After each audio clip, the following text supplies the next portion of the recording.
We get to check out. Let's see how would look at the lights and everything. I'm going to sit here and twist all this stuff. Oh, it's another SDH on the road. Hi, how are you?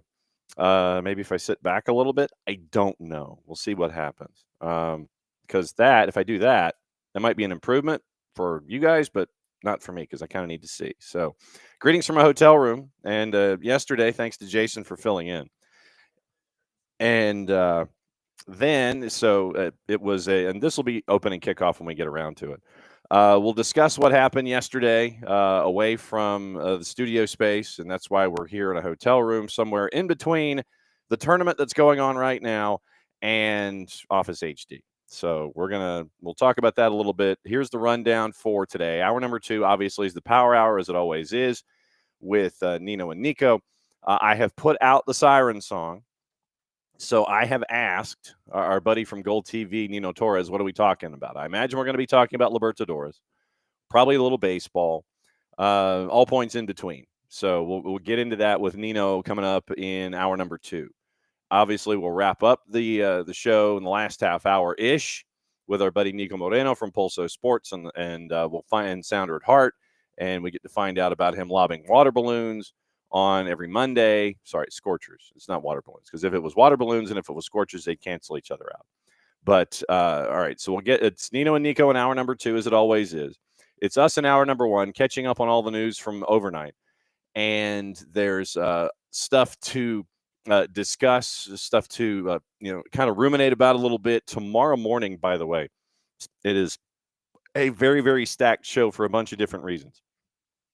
Tom Sohn and Birmingham Legion have separated. They are no longer a couple. So Kaylor Hodges is going to come in and bat leadoff tomorrow to discuss the parting of the ways of Tom Sohn, Birmingham Legion, what it means for Legion going forward, USL Championship, all that kind of stuff. He'll bat leadoff tomorrow. See if we can catch up with our friends at Beyond Goals Mentoring. If they're not traveling the planet, do that at 9:30. Brad Feldman, the voice of the New England Revolution, is going to join us at 10:15 in the Hour of Chaos tomorrow.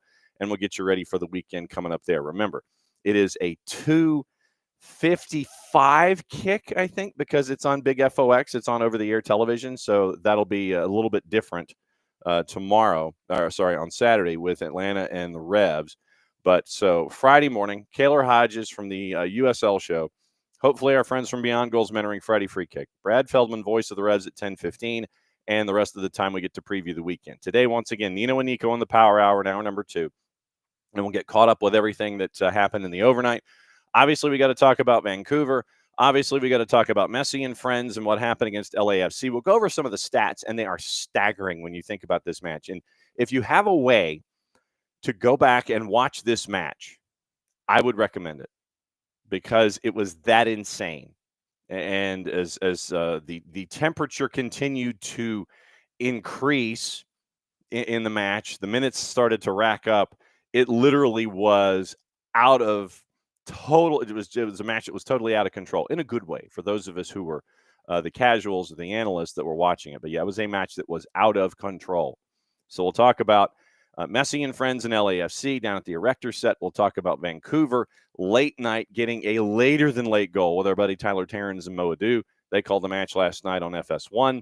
And so your semifinals now in the CONCACAF Hemispheric Extravaganza, Whitecaps and Messi and friends, and it's Cruz Azul and Tigres on the other side. So that's what you're looking for in Messi and friends and all of this stuff. And Pars, I will get into your point. As a part of the larger discussion, Pars has an early thought this morning discussing there should have been reds issued in the big altercation. I know I saw at least 2 from Miami didn't have the stoppage time on during the stoppage time. Well, that's 2 separate things.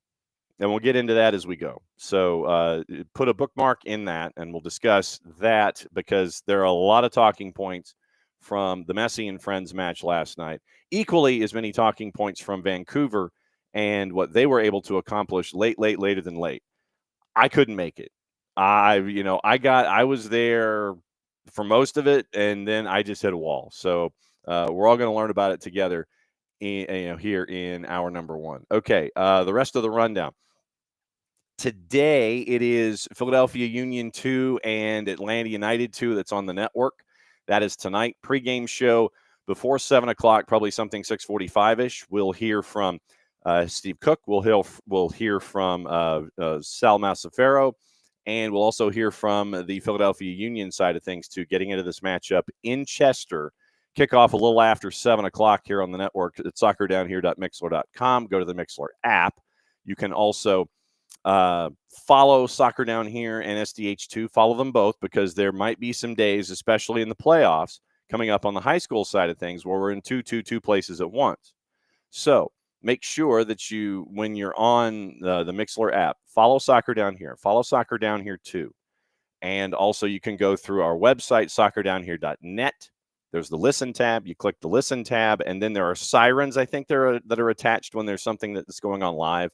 So you can catch up with us there, either at the homepage at .net, Mixler app, soccerdownhere.mixler.com. You can go to a bunch of different places and follow there. So tonight, once again, a little before 7 o'clock pregame show, probably something 6:45-ish. Like I said, we'll hear from Atlanta United 2 head coach Steve Cook, Sal Masafero, and from the Philadelphia Union getting ready for this matchup. It's going to be a skeleton crew for Atlanta United 2 tonight. That much we do know. And so it will be intriguing to see how it looks, to see how it's going to be for Atlanta United 2 in this matchup. It'll be a great challenge for the Twos tonight as they go up and take on Union 2 here on the network. Then tomorrow, it is where are we tomorrow? Denmark and South Forsyth. So Denmark and South Forsyth, the doubleheader at South Forsyth. And we want to thank Coach Gravitt and everybody up there at South Forsyth for letting us come and crash. We're already setting our schedule up for next week. A lot of folks are out for spring break. I'm hoping they answer their emails. So we'll see what happens there. We know where we'd like to go, and so we'll sit there and we'll line all the stuff up for next week. We're already starting to do that. Last week of the regular season is next week in high school soccer.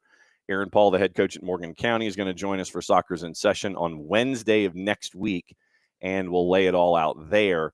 And we'll kind of get you ready for the playoffs and the playoff push, maybe a little bracketology. That'll be on Soccer's in Session, presented by our friends at Kaiser Permanente. That's Wednesday at noon.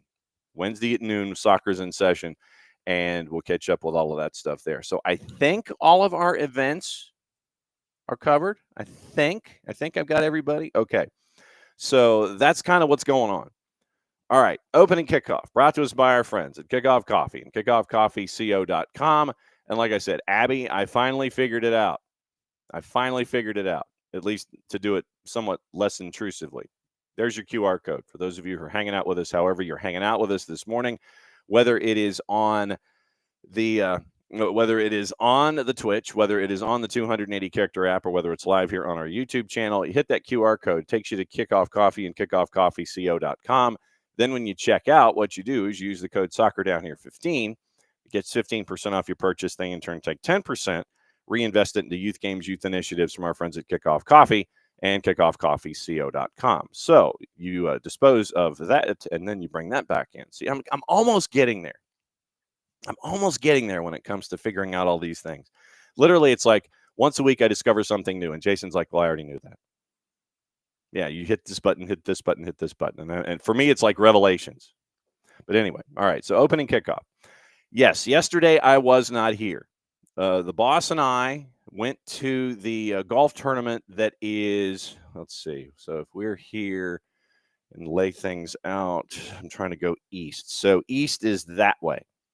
So we went that way a distance and went to the course yesterday that is hosting the first major of the year, or I guess if you include the players, well, players really isn't a major, but anyway, first major of the year.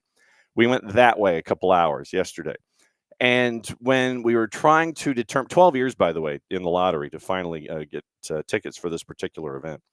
And when we were trying to figure out how to go, we were like, okay, we probably should break up the drive, considering from Office HD to the tournament location, it's a haul. And so we figured, okay, what we'll do is we'll break it up. We'll kind of catch somewhere at least on the way that's not $9,000 a night. Then we'll stay, and then we'll drive in, and then we'll drive back. And so we did that with some very, very close friends of ours. For those of you that watch the college football content on the other side of the aisle over at OSG Sports, it's my buddy Phil Cantor and his wife Michelle. We all went, and we all trekked about 5.5 miles of walking yesterday, and we're feeling it today, by the way. But we went, and so we're in between Office HD, and we're between there and the tournament location. And I'm just trying to figure out what I can say, what I can't say, because you don't want folks to get mad at you. So yesterday, it wasn't like spending a whole lot of time in line. We spent a lot of time at the 7th hole on the par 3 tournament, watched a lot of the groups come by, and Gary Player and a lot of the big names come by, and went down to Amen Corner, took some pictures. You can take a still camera with you. You cannot take electronic devices with you on the course. So if anybody tried to reach out to me yesterday, there was a period of time between, say, 9:30 and 4 o'clock where this was in a car, turned off. So that had to stay in the car. And so it was going out on the course and literally taking one of those old school wind-up cameras, literally. You take one of those old school wind-up cameras and you take that with you on the course. You take the pictures, and then you go and take it separately developed. You cannot, under any circumstance, take something like this. Oh, thank you. Yes. So the boss, literally, you had to take something like this with you on the course. You can do that during practice rounds. You can't do this during the actual tournament itself. Today, Friday, Saturday, Sunday, these aren't even allowed on campus. So literally, we went to the Walmart here in town and picked this up. We've got like 9 pictures left to take, and then we take it to the store that we bought it at, and then they take the disposable camera, and then they sit there and process the photos. And at some point between now and the end of time, we'll have the photos from the round yesterday in Augusta. We hope. Yeah, exactly. The boss is over here. She's trying to work. And so hopefully in a perfect world, we will have, not like triple exposed photographs or anything like that, but in a perfect world, when we take the other 9 photos, which we might take on Sunday because we're having a watch party, take them on Sunday. We'll take the 9 photos, and then we'll get it developed, and we'll see what happens. But yeah, Monday, Tuesday, Wednesday, you can take these on campus. You can take these onto the course, Monday, Tuesday, Wednesday. Today, Friday, Saturday, Sunday, you can't even do this. So we got our pictures made, the scoreboards, a couple of pictures, the big scoreboard between 10 and 18 down at Amen Corner, down at the par 3 tournament, just all those kinds of things. So it was cool to go for the first time when I'm not covering the event, and you're having to sit there and go, well, you run around 9,000 miles an hour, you wait for your live shots, you turn around and you go. Full disclosure, it's a lot different even for TV crews covering it these days, because when I was there, I was able to do live shots along the first fairway. And one of the coolest live shots I ever got to do was when it was pouring and we had to have a tent out by the first fairway. And literally behind me, you could see the water funneling in what used to be Rays Creek all the way down through the first fairway and the 9th fairway and everything, because it was a torrential downpour. So to be able to walk the course as a civilian, it was kind of cool. And let me turn over here real quick since the boss gave me the photos. Here is bag number 1, and here is bag number 2. So yes, the boss's miles and points card was smoking after it left the institution yesterday.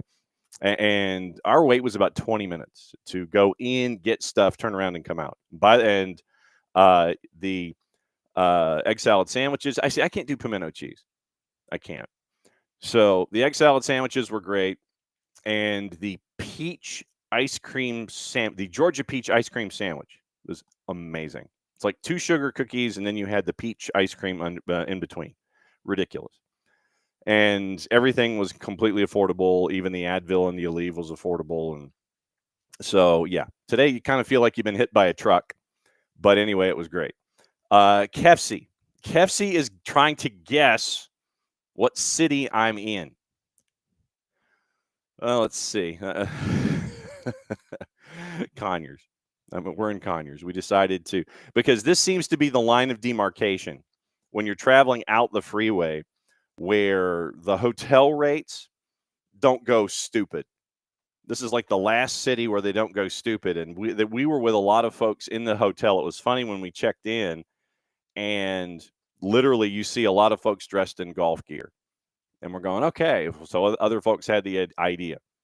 So yeah, this particular establishment is it was stacked with golf fans and golf folk. So it was an experience. Trust me. It was fun. Hadn't been in a long time, and had never been as a civilian. Could never really enjoy it. But yeah, it was fun yesterday. And once again, thanks to Jason for filling in and making sure that, that everything went as it did with Tyler and with Dylan. And I'm sure I've got to go back and watch the show and see if there were any slings and arrows thrown my way for being at that particular tournament down the road, as opposed to not being on the show. But that is the next. That's the next couple of shows. Today we catch up on all the news. Nino and Niko in hour number 2. Tonight, Atlanta United 2, Philadelphia Union 2 from Chester, Pennsylvania. We'll have that call, like I said, a little before 7 o'clock for pregame, 7:03 kick, and Jason will have the call for you there. Then tomorrow, Kaylor Hodges on Tom Sohn being dismissed by Birmingham Legion. Maybe the Friday free kick with our friends from Beyond Goals Mentoring. Brad Feldman, the voice of the Revs, at 10:15 tomorrow to talk Revs.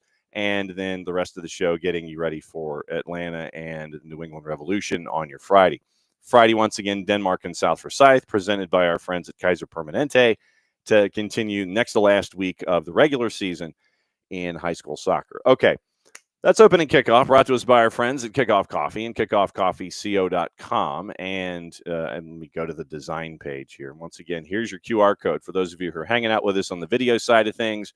And hit that QR code. You can go and get all of your stuff involving Kickoff Coffee. Don't forget to use the code SoccerDownHere15. You get 15% off your purchase. They in turn take 10%, reinvest it, youth games, youth initiatives, stuff they've earmarked as cool. Our friends at Kickoff Coffee and kickoffcoffeeco.com. All right, let me get through the other promos and let you know what else is going on here. Once again, you can get your first ever SDH jersey. Once again, thanks to our friends at Kaiser Permanente. Kaiser Permanente on the front, Beyond Goals on the sleeve, Soccer for Good on the sleeve. Proceeds from that purchase at Olive and York go to our Soccer for Good campaign here in 2025. Also, don't forget the Marshall Islands Soccer Project. The Kickstarter campaign is up and running, and it is trying to make sure that their idea for the Outrigger Challenge Cup at John Brown University in Northwest Arkansas in the middle of August will happen. If you are inclined, go to the Kickstarter campaign and contribute to that, because it'll be an entire week of Marshall Islands, Guam, Turks and Caicos, and the American Virgin Islands, I believe, trying to come together and determine the winner of the first ever Outrigger Challenge Cup involving our friends from the Marshall Islands. I'm not sitting in my normal seat, but if I was, I would be motioning to the door to my right, as you're watching the door to your left, where the scarves are. I've got about 10 before I have to go and reorder a new batch, which is always a good thing. So if you don't have your scarves, if you order everything from the Marshall Islands, folks, everything else comes from England. The scarves come from us because Maddie modeled them, and so they're local. And so that way, once again, you order a Marshall Islands scarf, it comes from me. Ordering all the other stuff and it can going to the Kickstarter campaign goes directly to them over in England. So you have that. You can go to the store that we have at soccerdownhere.net. You can get all your SDH gear with the new logo, plus a couple of old teams that are among the dearly departed that Jason has retrified and remodeled, and you can also pick up that gear as well. And I'm trying to think if there's anything else. Oh, the Fanaticos membership. Soccer Down Here. You can go to group.chant.fan/soccerdownhere/join. Group.chant.fan/soccerdownhere/join. $10 a year. $10 a year, and you get to be a part of our Fanaticos. And what you get with all of that stuff, you get discounts in and around this or any other planet with everybody that is attached. The list continues to grow with the folks that are associated with us, with our Chant app and the Fanaticos and all the places where you can have all kinds of really cool discounts, including the Moxie Hotel, if you're looking for hotel food and beverage discounts, and the Chateau Arenal in Costa Rica, where you can stay there at a discount and you can watch Costa Rican football, or you can just watch Costa Rica. So group.chant.fan/soccer down here /join. So that is, I think that's the rundown of everything. And then I'll talk to, we'll talk about Fanatis when our buddy Nino Torres comes in our number 2. Okay. Last night, it was nuts in CONCACAF, in the CONCACAF Hemispheric Extravaganza. It was absolutely crazy. And I mean that in the best way possible, because it was completely and totally out of control at points. Folks are in, folks are out. One team's in, one team's out. It's all over the board. And you're trying to figure out who's going to be in the Final Four. So we'll go backward and start with what happened with Vancouver and with their late night in downtown Mexico City. It was one of those where you're absolutely spent, I think, really by the end of the evening, and trying to determine, okay, what does my bracket look like? Why is my bracket busted? And what in the wide world of sports happened? Late goal, later than late goal in the quarterfinals in the second leg. It was a goal by Sebastian Berhalter, very, very cheeky, that gave them the lead, meaning Vancouver, at 1-0. 4 minutes later, it's even. So it's 1-1 at the break. And right there, you're looking at, okay, it might be an extra 30 minutes, might be going to PKs. Then Pusetto scores in the 88th. Pumas is up. They're up 2-1 in the night, 3-2 in the aggregate. Then Tristan Blackman scores at 90+3. And it ends up with Vancouver 2-2 on the night, 3-3 in aggregate, winning on away goals. And so you have Vancouver, the team that will not die. And like I said, we'll talk to our buddy Nico Moreno in hour number 2 about it in a little bit more in depth. But right now, Vancouver advances, scoring at 90+3. Tristan Blackman once again sets Vancouver. Literally, they are the team that will not die. Vancouver will not die. And so we're going to find out what it is that's different about this particular group now that Vanni Sartini started. And now it's right where you are in the semifinals of the CONCACAF Hemispheric Extravaganza. Then going to the first leg, the first match of the night. Messi and Friends in Los Angeles. I had an anticipation. I figured that LAFC would have problems in the building on the road, playing at the Erector set in Fort Lauderdale, Florida. By the time it was over, 3-1 on the night, 3-2 in the aggregate. Aaron Long scored in the 9th minute to give LAFC the lead. And everybody's sitting there going, whoa. Is it going to be LAFC working their way through? Because the defense, once again, for Messi and Friends is somewhat suspect. And you have people who are crazy. We'll get into that in a second. So then Messi scores in the 35th. Noah Allen scores in the 61st, and then on one of the most ridiculous penalties that you will see. The confidence, the swagger, the filthiness that is associated with it. Messi from the spot sent Hugo Lloris to Boca. Guessed completely wrong. Messi went off speed and went to Lloris's left as Lloris dove to his right. 3-1 on the final, 3-2 in aggregate. Messi and Friends have the comeback, and they advance into the semifinals. So, pars I know, and let me get into the match stats here. Shots on target, 8 each. Shots total, 19 shots for Messi and Friends last night compared to 13 for LAFC. Possession was 2-1. Messi and Friends, they're the ones who are having to chase. You know, LAFC's like, hey, we got to lead the 9th minute. It's all yours. I don't want it. You can play with it and do whatever you need to do. Fouls. 27 fouls called on the night. 16 of them called on Messi and Friends. 11 called on LAFC. Yellow cards, 5 on the night, 3 to LAFC, 2 to Messi and friends. And like I said, Pars, this is a point that I do want to discuss as we get into the matches here in general. 3 offsides on the night, 19 corner kicks, 10 to LAFC, 9 to Messi and friends, 8 saves by Oscar Ustari. That's the first point. 8 saves by Oscar Ustari last night. 8. Like 7 on your way to 8, but not quite 9. 8 saves from Oscar Ustari last night. That's why he was brought in addition to the injuries from Drake Callender. But what you needed was an established keeper, an experienced keeper that would be with you in these kinds of situations like last night, where when they know international competition, they know what it means to grind out a win in a night like this. 8 saves from Oscar Ustari last night. Insane. Lineups to start. Ustari and your defenders. So it was like I love how it's listed as a 4-4-2, but you had 5 defenders. You had your wing backs that we're used to seeing, Jordi Alba marauding up the left-hand side, Yannick Bright up the right-hand side in the 3-5-2. Cello Egan, Maximiliano Falcone, Noah Allen, Jordi Alba, Yannick Bright. That was your back 5. And Maxi Falcone at times, I don't know. With Maxi Falcone, I don't know. I mean, he was out there where the buses don't run sometimes when he was trying to defend LAFC. And yeah, so you just kind of you're trying to struggle for words to say in a situation like this, just because the game was so insane, and then you had players who were acting insane inside a game that was insane. If that makes any sense. Midfielders Segovia and Federico Redondo. Redondo probably could have had 2 yellows at one point. This match probably should not have finished 11-11, but it did. Forwards, obviously, Suarez, Messi, and Tadeo Allende. And Luis Suarez at times looked like the Willem Dafoe character in Platoon at the end.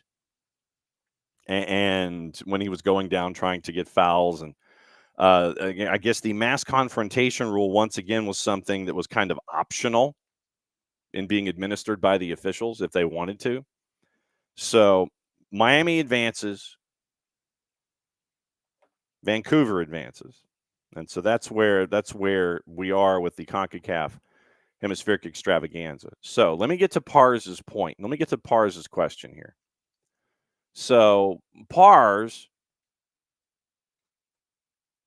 should have been reds issued after the big altercation. And this is the one at the end. I'm guessing, Pars, this is the one you're talking about, the one at the end. 2 for Miami, didn't add stoppage time on stoppage time. Yeah, I think that both staffs, for both LAFC and for Messi and friends, I'm sure that there were ears full that were given to this officiating crew. And probably on Monday, a match like what we saw last night is probably going to be homework for Bart for Monday. Because once again, mass confrontation, it's a construct. It's just like, yeah, it's there for a rule, but I'm still waiting, frankly, for any center ref in any competition in this hemisphere to finally sit there and just start going bang, bang, bang, bang, bang down the line. Do the clear out, and if no one clears out, then it's like card, card, card, card, card. I'm waiting for that. And like I said, that's why I think that it ends up as some kind of a loose construct.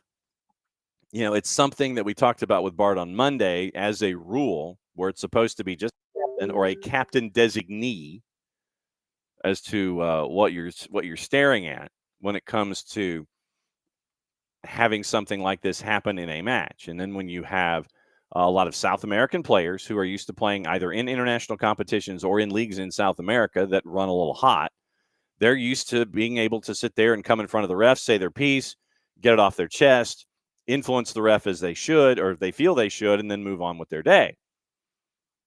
You got a lot of that last night. And I literally got to a point to where I was screaming at the television about, where's the backup? Where are the cards? Where is all of this? It did not exist last night. So then to Pars' second point in this discussion, Miami at one point, this is Pars, had 5 players swarm the ref. Not sure if that's a rule in the cup like MLS. I mean, it's Bart, back me up in the chat. It is a law of the game, if I'm not mistaken. I know that in Major League Soccer you're not supposed to do that, but if I'm not mistaken, it's a law of the game. Just used to bullying the refs, and that's the point. Is that Pars, to your point, they are used to doing that in international competitions or in their league competitions in other countries. So it is a part of their DNA. It's a part of their development, much like trying to draw the foul and being overly dramatic about it.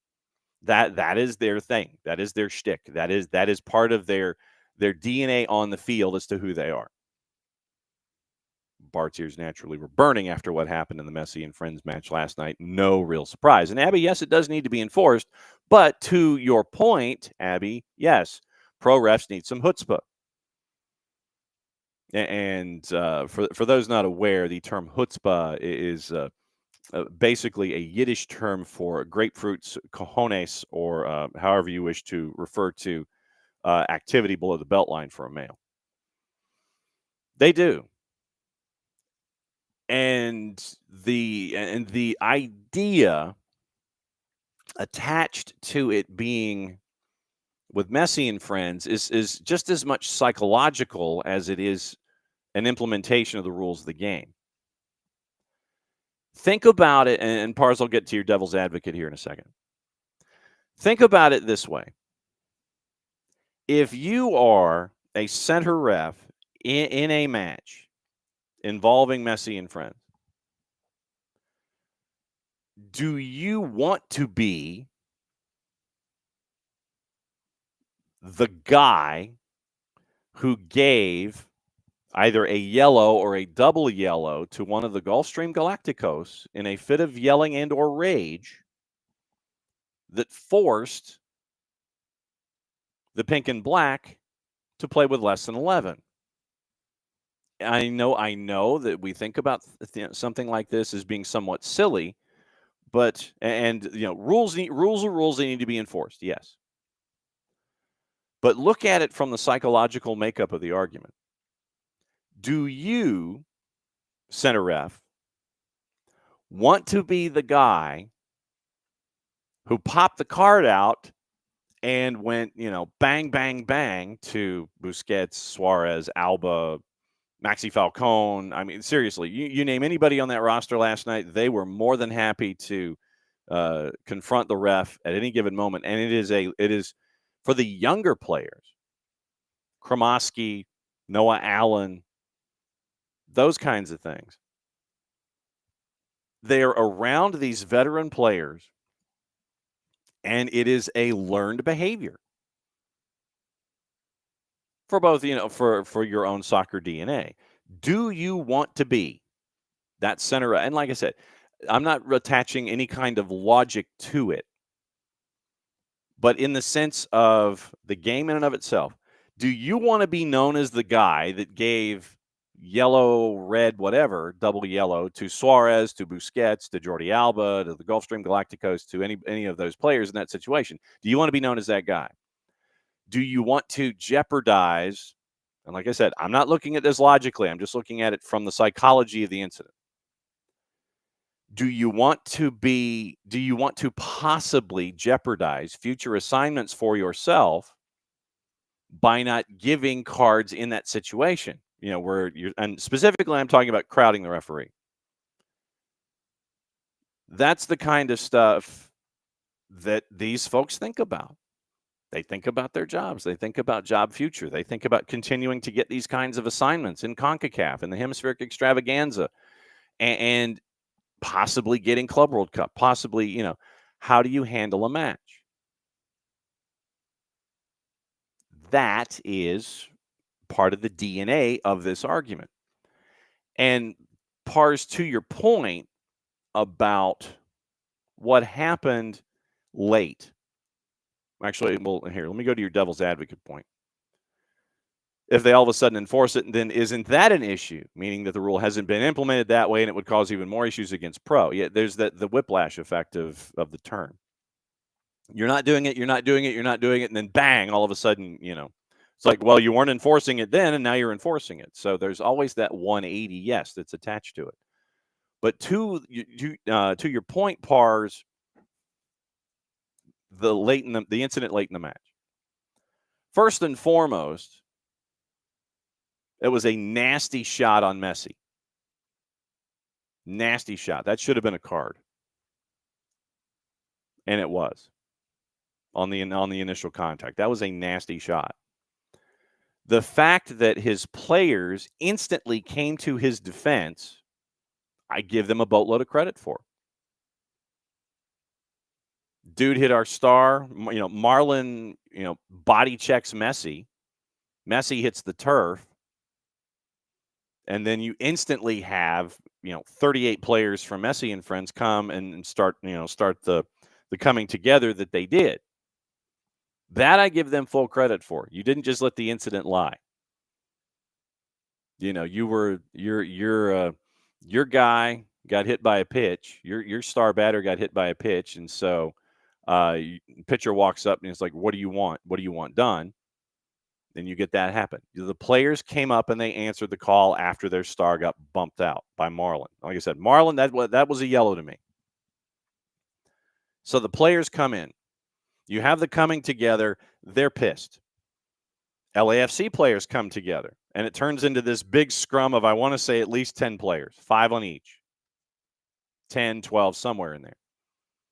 And I'm building to my point here philosophically, and once again, Bart, your ears might have been burning about this whole thing. But in that instance, I will give the center ref, I will give him a thumbs up. And I know you're sitting there going, dude, what are you talking about? Why are you giving him a thumbs up? Here's why. Because in that situation, late in the game, I don't think you want it to completely and totally degrade to where it is just out of control. You want the game to finish 11-11. You were in the 87th, 88th minute. I thought that the center ref navigated it well, and it was done to the point to where, okay, you let them get it out of their system. And at the end of the day, it would have been washes, or it would have been, and I know that there are a lot of us that want to sit there and go, yeah, there's a crap load of cards and all this kind of stuff. And that's what you should have been looking at. But I think at that point, it was navigated properly. Cesar Ramos Palazuelos from Mexico and the Mexico crew, I thought they navigated that situation properly. It's like, look, at the end of the day, Marlon gets a yellow for the initial contact with Messi. That's what should have happened. That I get. Everybody else coming together. Miami's coming to – sorry, Abby, I'm sorry. Messi and friends come together to protect Messi. LAFC comes together to protect Marlon and make sure that their interest is being heard as well. So the fact that it was 5-on-5 instead of giving 10 yellow cards or 12 yellow cards at the end of the day to everyone who was in that scrum, yeah, it did get out of control, but at the end of the day, you're late in a match and you want the match to end 11-11. I thought the match was navigated at that point. I thought it was navigated properly. I know that we're going to sit there and we're all going to go back and forth on it and go, yeah, you should have given everybody every card in the book and go bang, bang, bang on the confrontation with each other, not with the center ref.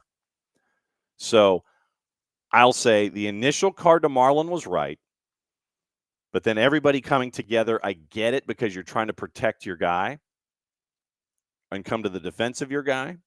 So I'm like, fine, separate, get it out of your system, go away, finish the rest of the match. If from that point it had gone completely sideways, and there were some folks out there that had really had their moments about it going completely sideways, then I would have continued to, bang, bang, bang, bang, bang. I would have done that at that point. I would have been a blackjack dealer if it had gone out of hand past that point. You did end up getting yet another yellow for LAFC at 90+3, but I think in the grand scheme of things, I think that the temperature of the match, which was already elevated, I think that it was diffused enough for that short period of time by the ref crew from Mexico. It's like, we're done. It's like, you get it out of your system. Okay, cool, great, fine. You're done. You don't have to worry about any more cards. So I thought that the confrontation after the hit on Messi, I thought that was navigated properly. Like I said, that was just, like I said, this is my view, and I know that we're going to have conversations about stuff like this. There are moments where I think where mass confrontation is concerned, and this is one team around a ref, that you've got to sit there and you got to do the back them up, and then you start going blackjack dealer. Bart, laws of the game. 3.10. Each team must have a captain on the field of play. The team captain has no special status or privileges, but has a degree of responsibility for the behavior of the team. And so MLS has the captain and the designee. But laws of the game, degree of responsibility for the behavior of the team. But if the captain acts in a certain way, if his thought pattern is elevated, if his emotions are elevated, and he sees an opening in influencing the center ref, the other players will act in concert. And so you see that with Messi and friends, with their confrontation personality. It's not necessarily a policy, but it's just how it's a part of their collective DNA and how they wish to address things. But the larger question here that Abby brings to the table is one that we constantly talk about. What do the bosses of the refs say, and how are they instructing them? That is probably the $1 million question. What are their bosses saying? What is the analysis? And I think at the end of the day, Abby, I think what the bosses at CONCACAF are saying will be determined by this crew, and if this crew ended up getting any more assignments. I think that would be the be all end all in all of this. Is this reffing crew getting more assignments,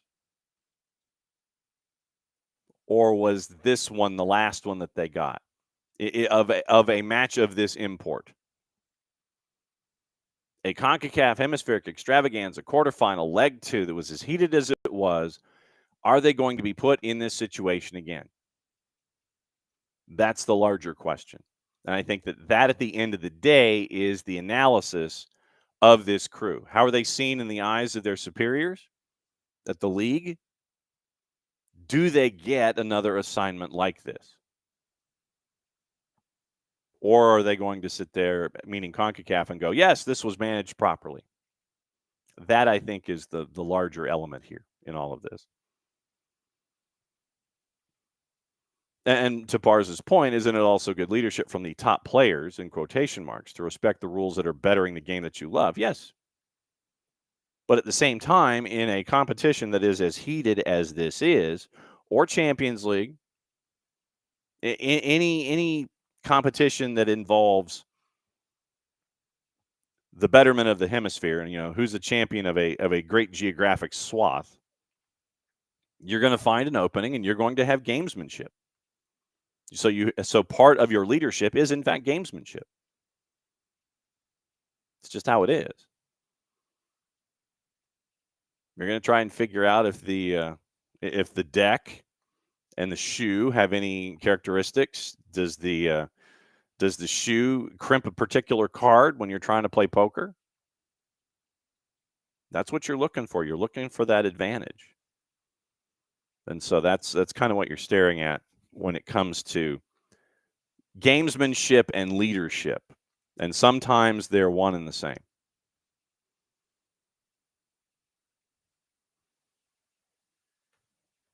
Bart, once again, IFAB will make the modification this summer, which will be the guidelines to apply the principle, in quotation marks, apply the principle of only the captain approaching the referee in specific situations. So MLS is a little ahead of the curve, but it looks like IFAB is going to be coming around the corner with it. Oh, no question. And then you have, you have Brad getting shoved by Leo Campana, and then Luis Suarez coming in and running his mouth and pointing and being right in front of him. Brad knows how to handle that kind of stuff. But what I would have liked in that situation last season is I would have liked to have seen some teammates. Not that Brad can't defend himself, but much like you saw last night, I would have liked for some folks to come back and maybe hand a receipt to either Campana, which might come this weekend, or Luis Suarez. Remember, 366 days, the Detroit Red Wings hung on to Claude Lemieux and what he did in the Red Wings Avalanche series. Claude Lemieux's hit, the first time around, Detroit waited 366 days for their receipt when Darren McCarty beat the ever-loving ish out of Claude Lemieux. Lemieux turtled and ended up skating off the ice. Receipts don't have to be immediate. In a perfect world, they do exist, but it's the right time to come up with that receipt. That's the big question. Yeah, the shoving of Goose was ridiculous. No, absolutely. No. Pars, absolutely nothing wrong with pointing it out. Nothing wrong at all. That's what we're here for. A couple of the numbers from last night, and this is courtesy of our friends at SofaScore.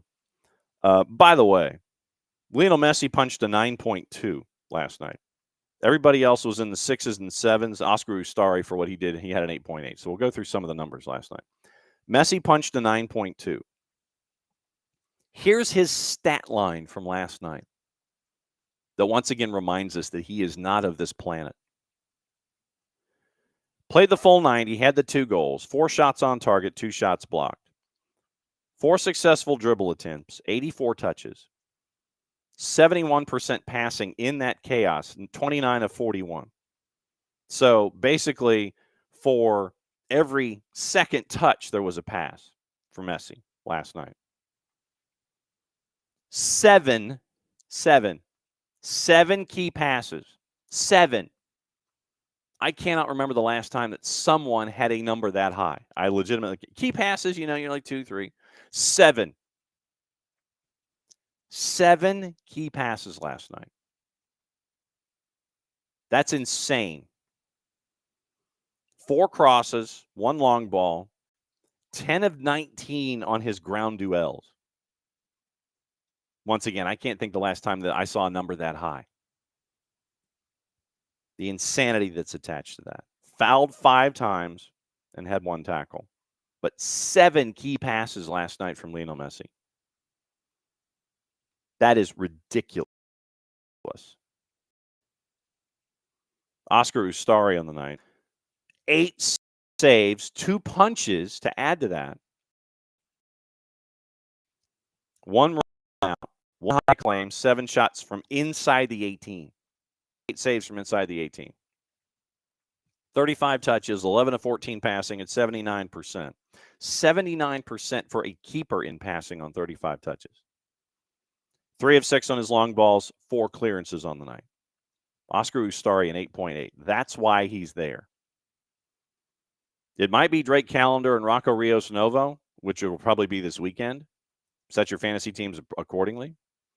But it's nights like last night while they brought in Oscar Ustari. Silly, stupid, ridiculous. Some of the stats last night from Messi and friends. I'm going to look at Messi. And this was the back line last night. It started. Jordi Alba, once again, anyway. Jordi Alba, Manchelo Weigand, Maxi Falcone, Noah Allen. They're claiming it was listed as a 4-4-2, but we know that Alba likes to run up the left-hand side. We know that Cello Weigand is not really a right back, at least in name and or deed. Maxi Falcone, who had a yellow last night, there were times where he just Maxi Falcone, 2 clearances, 3 picks, 2 total tackles, 1 dribble pass, 2 of 7 on his ground duels, 4 of 5 in the air. So 6 of 12 on the night. 3 fouls, 83 touches, 90% passing, 61 of 68. 2 long balls, 1 shot off target. And you look at this and you're going, he's nuts. Absolutely crazy. Pars once again to the point about the refs with the big push of treating refs better right now. I don't think allowing this behavior at the top level is helping. No, it's not. But you're going to continue to do a learned behavior until the extreme event knocks it out of you. It's just how it's going to be. Let me say hi to everybody. I haven't said hi to everybody this morning. Morning, Abby. Yeah, no, Kefsey was trying to figure out what city I was staying in initially. Thompson, you could not get you could not get an inexpensive hotel room in Thompson. You could not get an inexpensive hotel room in Greensboro or Madison. Literally, we kept going from Greensboro, Madison to Covington and had to settle in Conyers just because of price. But still, it got us out of the city, got us outside the perimeter, and everything was fine. But yeah, you could not. You can't get a cheap hotel room in Thompson this week. You can't get a cheap hotel room in Covington or in Madison or in Greensboro. At least in Conyers, they're manageable. And Kefsey, I'm trying to recover from all of the flora and fauna that we were dealing with yesterday, as a matter of fact. So morning Pars, morning Kefsey, morning Harry, morning Locaville, morning Bart. Yeah, Bart, my ears were burning all night. Let's see. So Abby and Pars and Bart and morning Emilio. And let's see. And I think that catches everybody up on the Twitch pitch. And obviously, thanks to everybody who's been hanging out with us and has been sorting through the chaos as we are. Miami as a team last night punched a 7.3 on SofaScore, but Ustari is 8.8 and Lionel Messi's 9.2 going up against everyone else. Hugo Lloris, by the way. Hugo Lloris, I think Hugo Lloris, even though he had 6 saves last night, I think he's going to be once again living in nightmares dealing with Messi, considering what happened in the World Cup and considering what happened last night.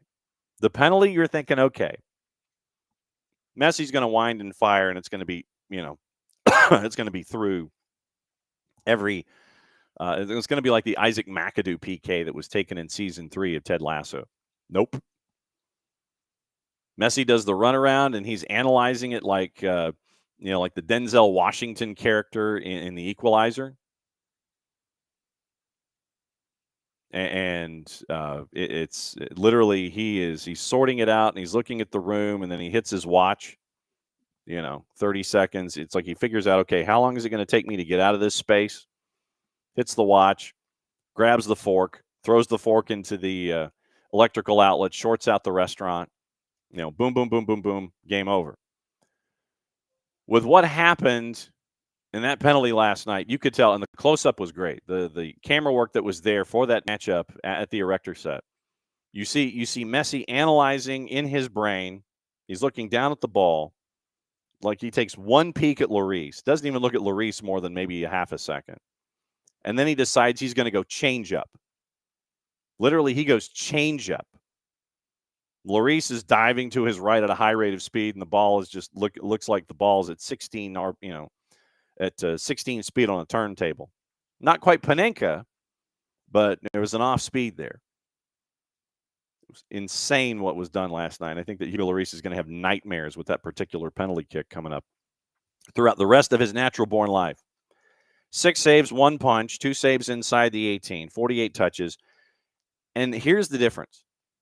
Hugo Lloris last night, or one of the differences anyway, Hugo Lloris last night, 12 of 34 passing, 35% on 48 touches, where Oscar Ustari was almost perfect. 11 of 14 versus 12 of 34. 4 of 25 on long balls last night for Hugo Lloris in Steve Cherundolo's system for LAFC. 1 clearance, and that's it. 4 of 25 on long balls. That is an insane number. 6 saves and an off-speed pitch where he completely and totally fell victim to anything and everything that was attached to Lionel Messi on the PK. So that's your rundown of the CONCACAF. Whew. Unreal. So Vancouver advances on away goals, 2-2 on the aggregate. They win on away goals. They advance. And then Miami 3-1 over Los Angeles. That was actually the score that I had. That was 3-1. But as it turns out, I thought it was going to finish 11-10. It didn't. I was close. But I did get the final score right. For the one night. It'll never happen again. Guarantee you that it will never happen again that I will end up with the proper score on any of this. But anyway, so there you go. That's your rundown. Final Four is now set in the CONCACAF Hemispheric Extravaganza, and we are reminded about Lionel Messi and I know we have our debates, Messi, Ronaldo, whomever. For those of us that are Team Messi, it reinforced it last night what Lionel Messi means to the sport and what he's done with the sport. Coming up in a couple of minutes, it's going to be our buddy Nino Torres from Peru, provided he has a voice. That's the largest question. Does he have a voice? And what does he sound like when he's rolling through? All right, now, once again, let's go through gossip, rumor, and innuendo, what to watch, where to watch it, how to watch it. Once again, our buddy Nino Torres is going to join us here in a couple of minutes. And then Nico Moreno is going to join us at the bottom of the hour, last half hour of the show. And we'll go through everything. CONCACAF will get his thoughts on what happened in CONCACAF. And then we'll go through a lot of Major League Soccer and get you ready for the weekend after talking about the weekend that was and getting you ready for the weekend that will be. Manchester City look to reignite their interest in Newcastle's Bruno Guimaraes. Sorry, Alex, as they prepare for the departure of Kevin De Bruyne.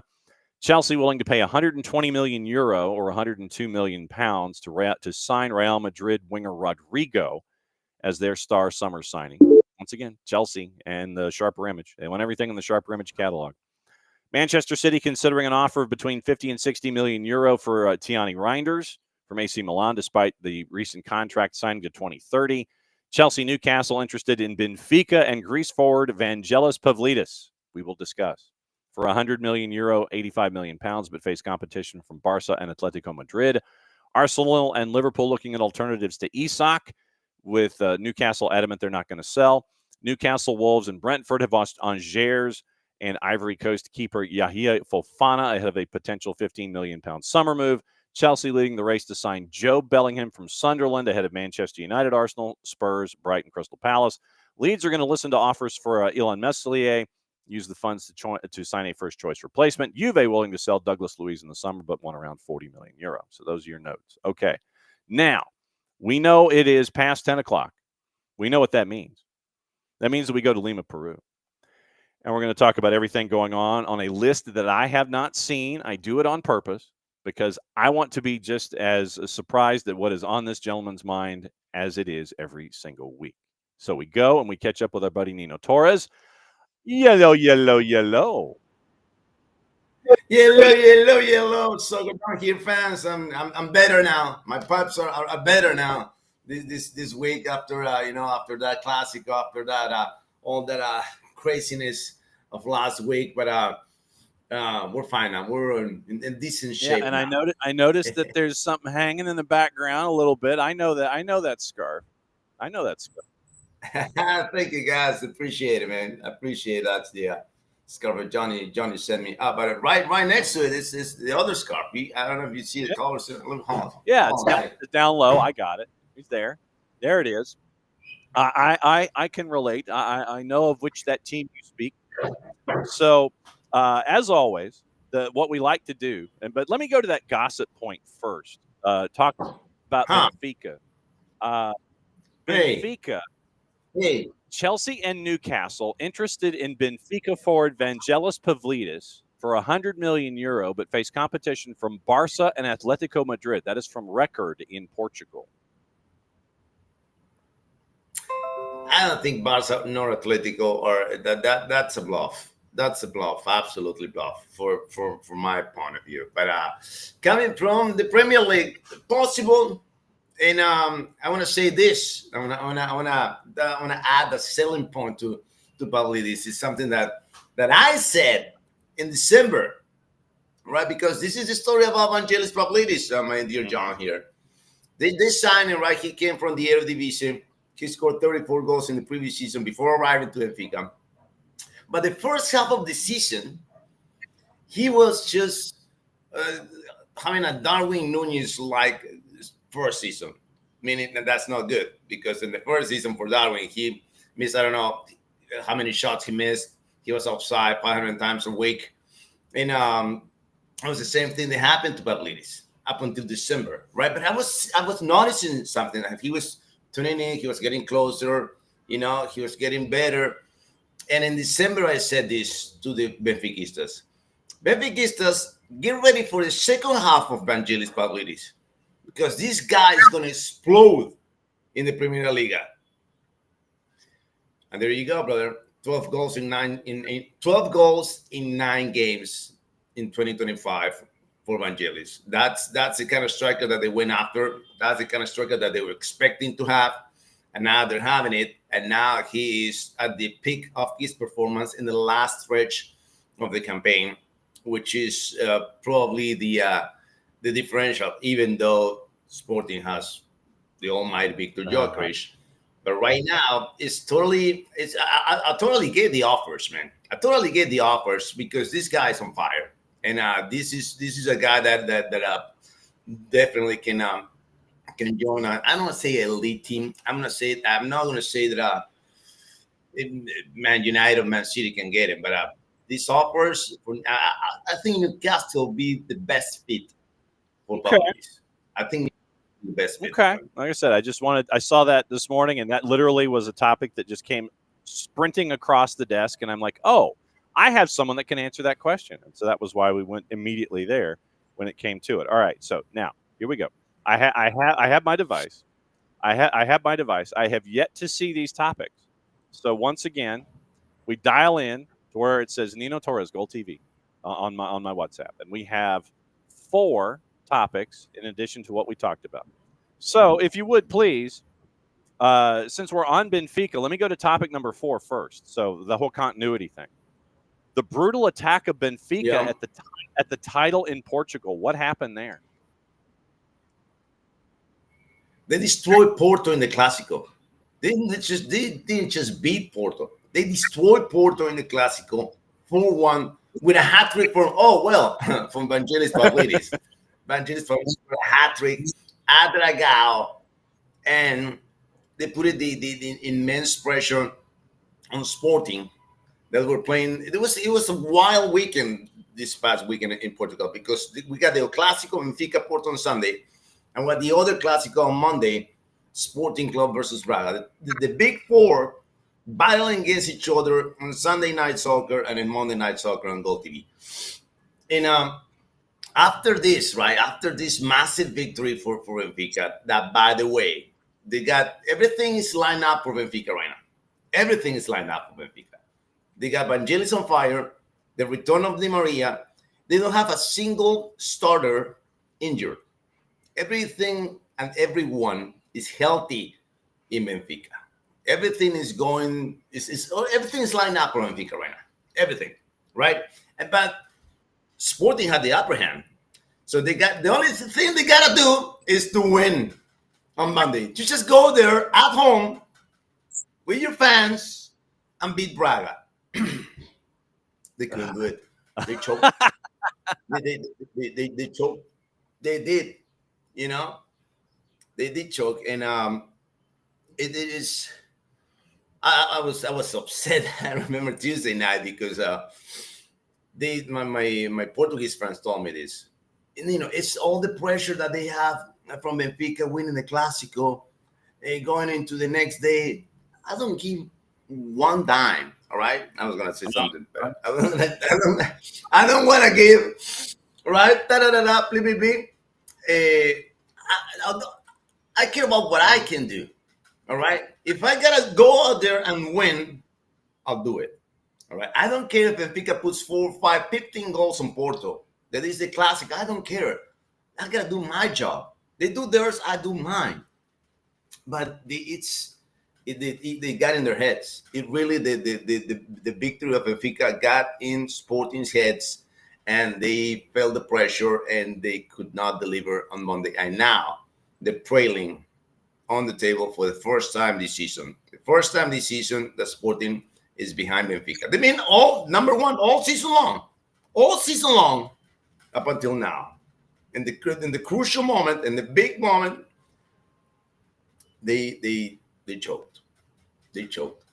But there's only one one option that Sporting has in order to get back at the top, and it's the return of Pedro Gonçalves Pochi. It is a crucial player that has been injured for like forever now. I think it's 4 months already. December, yeah, 4 months. He's back in training. He's gonna play this weekend, and if he plays for the last 5 games, Sporting has a chance, because in round 33, it's Benfica versus Sporting. Round 33, and then they play the next. That's the second to last game of the season. So after that, if they get bad, the thing is they got to go to Benfica's house. They got to go to Stade de Luz, which is it is tough, but you got to go if you want to win the title and we repeat the title for the first time in 50 years. Go ahead and do it. That's insane when you break it all down like that. Speaking of insane, massive upsets in CONMEBOL, because we're the ones that follow along in Libertadores and Sudamericana. We have our buddy Howard Hamilton with the Libertadores show. So massive upsets. I will go ahead and say, I will ask you the question. We have 4 matches today, by the way, to wrap up this round of 32. How insane were they? I think the Central Córdoba over Flamengo, I think, is the biggest one of all. All right, biggest one of all, because Central Córdoba is like, man, how do I? Tampa Bay Rowdies, if you want to put it like that, something like that. Central Córdoba beating LAFC. In something like that. That's the but to give the people a context of how big this is. It is huge. It's huge because they are in the Superliga Argentina. That by the way, I've always criticized because of the format. There's no relegation for I don't know how many years now.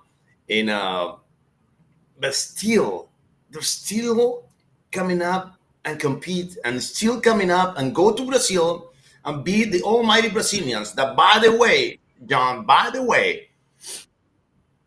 of the last 9 meetings between Argentinian teams and Brazilian teams, you know how many times Argentinian teams won? 0. No.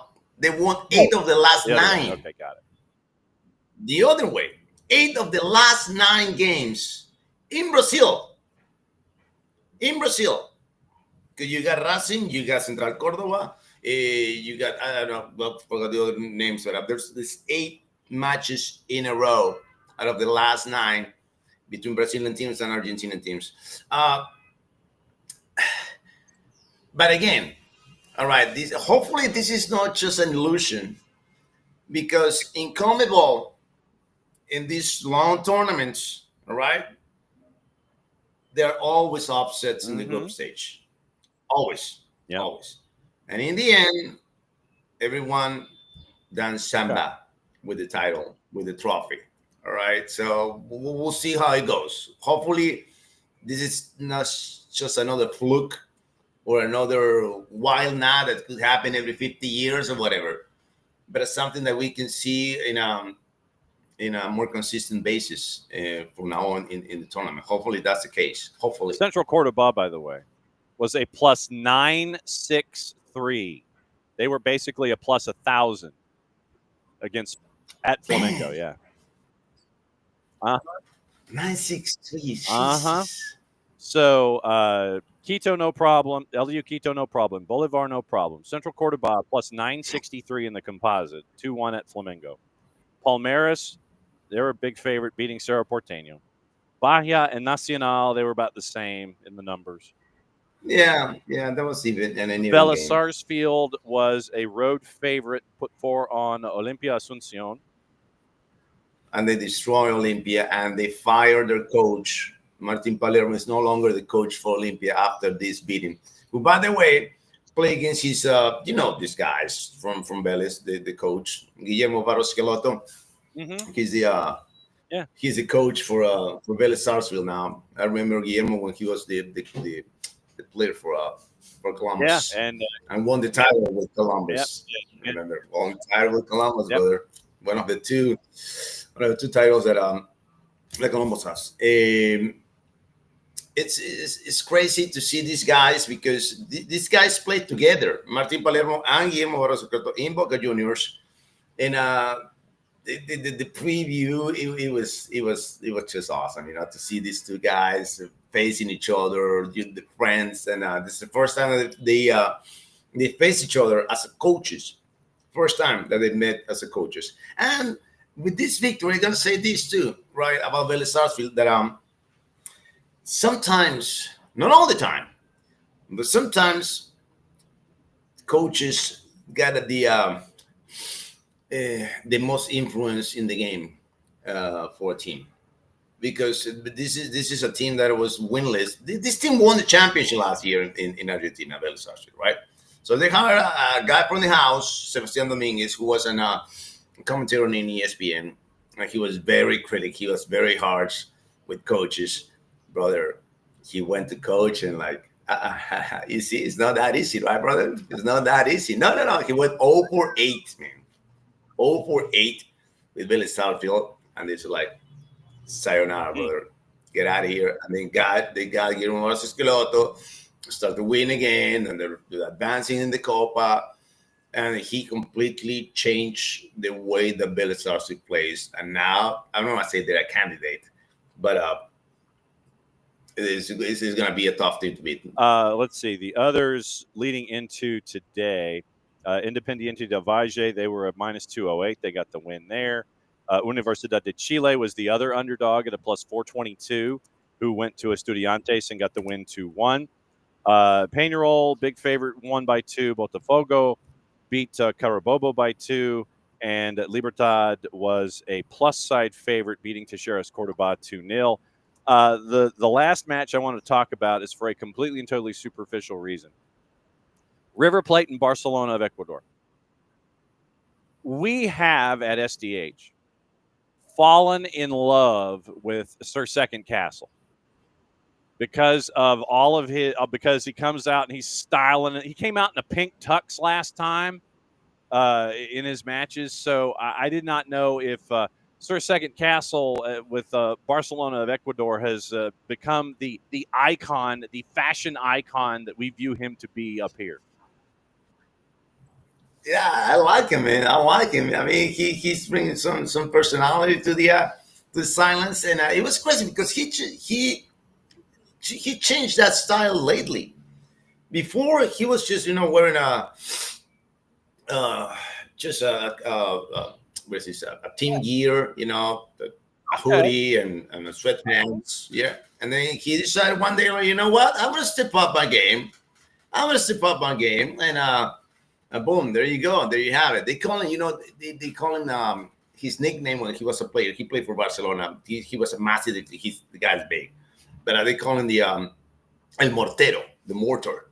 He's a huge guy, man. That's what they call him. Segundo Castillo, El Mortero. That's what they call him in Ecuador. But good guy, man. Good guy. I like him, man. You see. I don't know if you see that highlight when he controls the ball. Bang, right there, one touch. I mean, he was in his full pink tux with the black trim, and he goes with that first touch, and he just calmed the ball down, and we're like, oh, stop it.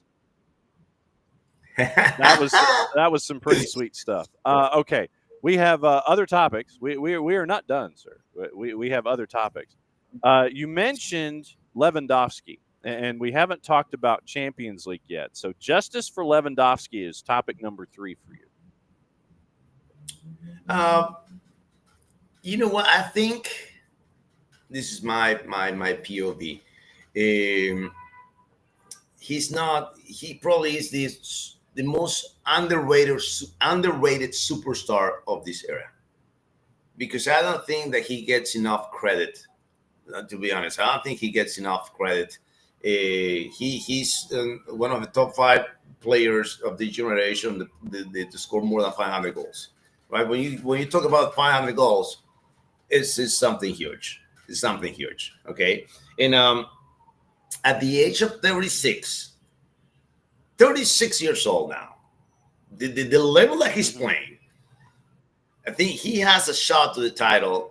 And I was watching yesterday, and I was like, please, soccer gods, just give one Champions League for Robert Lewandowski, because this is his last year, to be honest. All right, I mean, this is not technically his last year, but his last year at his peak. I don't know what's going to happen next year at 37, 38.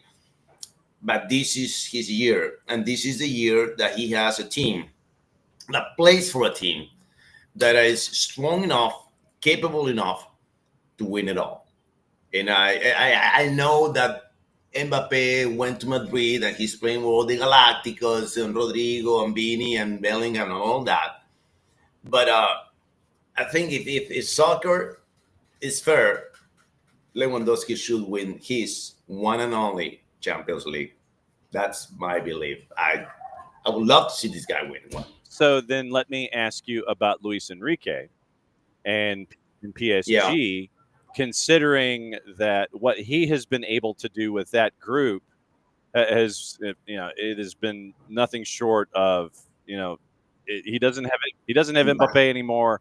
And I think they're probably better off for it, because now they play as more of a collective and they want to do what Luis Enrique wants to do. Is Luis Enrique underappreciated as a manager these days?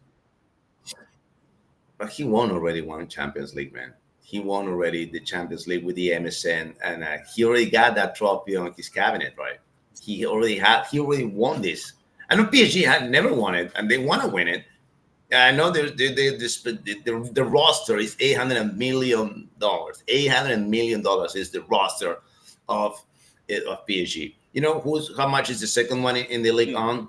How much is the roster in the league on? Probably slide the decimal point over a space and go like 80. Okay.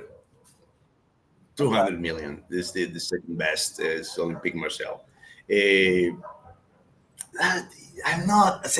I mean, there's a beautiful story of Luis Enrique about his daughter and all that, and how he transformed the team. But he already got that time, I'm telling you this. Probably that will be the final. If you ask me, I think probably that will be the final. Barcelona PSG. But I would love for Lewandowski to win this one, and the other team that I would love to win. I can't. Nino, one team can win, but I would love to see Arsenal at least get into the finals, man. I think I would love to see Arsenal going into the finals, but I don't know if Real Madrid is going to pull up another massive story in the Champions League. At the Bernabeu, making a comeback again, destroying a team that had all the chances or their hopes on the first leg result. But I think this is the last time. I don't know if Madrid is going to go through. Probably, but hopefully not. Okay. Your last topic, and because of Jason's love of South American soccer, when we used to do the Monday night show, Soccer Over There, we do know, those of us at SDH know about your topic number 4. And when I looked at it and I said, Musha Gruna, I bet you never heard that before. We have, but why did you bring Musha Gruna to the table this week? because they're part of the one of the biggest upsets too from last night. They beat Cruzeiro. They beat Cruzeiro and the Mineirao. I mean, this is completely. This doesn't happen, brother. This doesn't happen. This is like kind of like Central Córdoba, but there's a story about Moshogruna that I want to share with your audience here. So Moshogruna is an indigenous community in Ecuador, right? So they got together and they, you know what? We wanna make a team. We want to make a professional team. They created this team back in 2003. Okay, they went through all the divisions, to get to the top flight division in Ecuador, and they've been there like for a decade, and then haven't been relegated, and they fight every single year in the Ecuadorian top flight division. They are from the region of Tunguragua. That's the region that they're coming from, and to beat Cruzeiro, it was just, I mean, stunning, absolutely stunning. But that's the story, right? You don't, you, it's they are the only team in CONMEBOL, the only one that is from an indigenous community. This is the only single team in CONMEBOL from an indigenous community, and that makes it even more exciting. This victory over Cruzeiro. Plus 869 for Musha Karuna, by the way. Plus 869. Yep. Cruzeiro was a minus 323 in the composite. Musha Karuna was a plus 869, and they got the.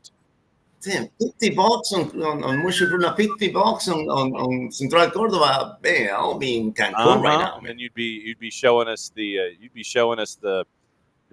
Pacific Ocean behind you from a hotel bar where you're getting all the fruity drinks in the long strong. You know, yeah. Lanús, a big winner over Melgar.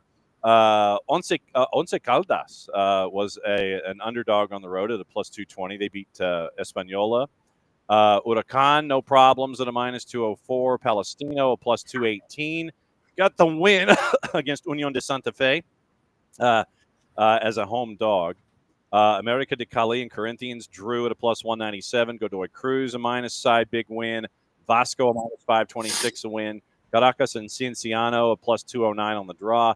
Gremio, big win. Independiente, big win. What's going on with you this weekend? This weekend we got the Benfica and Porto games. Hopefully not. They're battling again because they've got 5 more games. 5 games to go. And I'm sorry, 6 games to go. 6 more finals. Santa Clara, Sporting goes to the island. They're going to the Azores in the middle of the Atlantic Ocean to play Santa Clara. Benfica plays Aruca. And on Sunday night, I got the biggest game of the Liga Uno. My beloved Universidad Deportes goes against the undefeated, untouchable, unbreakable Melgar de Arequipa. They're 6-6 at the top of the standings right now, but they're playing at the Monumental, at my stadium, at our stadium. We are undefeated for the last 37 games. Undefeated at home. Right. Take that. Bang! At Gold TV, at our buddy, at ESP Nino. Lovely, my friend, and it's great to see you. And obviously, you can come in and hang out anytime, but we always love to see you on Thursdays and find out what's going on, fully loaded. Where's the boss? Where's Toph? The boss actually is kind of sick. I don't know what happened. He's back there, but he's not feeling well. He's been throwing up. I came up from the gym last night. I got like vomits all over the place, but so got to take him to the vet after this. So we'll see if he gets better. Okay, well, take him to the vet. Know that we love the man very much. We love you very much, and don't be a stranger. And we'll see you next week, my friend. Have great calls. Keep the pipes going, and Tuga Tuesday, and all the other good things that you got. Love you very much. We'll see you next week. See you guys. Thank you. There goes Nino. I'm gonna keep an eye. Make sure that Toph is okay, because we are a prime loving 4-legged animal zone here, and we got to make sure that Toph's okay. That's just make sure that everything's good to go. So keep us updated on that if you would, please, sir.